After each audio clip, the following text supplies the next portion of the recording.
மதுரையிலிருந்து புத்தகவி கண்ணதாசனும் அவர் என்னுடைய குரு, அவரும் நான் எழுதிய பாடல்களை பாடி காட்டுகிறேன். எப்படின்னு கேட்டு பாருங்க.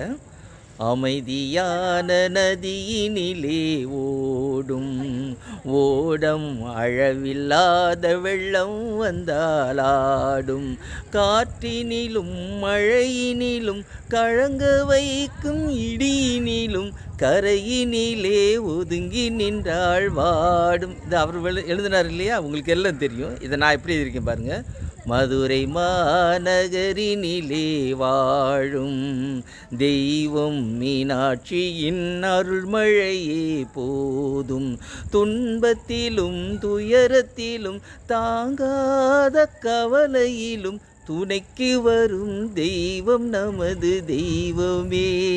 கோய் கோய். அதுக்கடுத்து வர சரணத்தில் அவர் எப்படி எழுதியிருப்பார் தெரியுமா?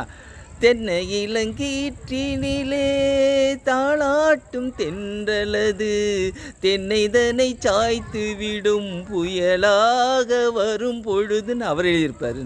நான் எப்படி எழுதியிருக்கேன்னா, அன்னை அவள் நெற்றினிலே ஆர்ப்பரிக்கும் திலகமது, அருளொழியை பாய்ச்சிருக்கும் இருள் சூழ்ந்து வரும் பொழுது. எப்படி என்னுடைய ஆசிரியர், என்னுடைய குருவினுடைய வழியிலே என்னுடைய பாடல். நன்றி நன்றி நன்றி.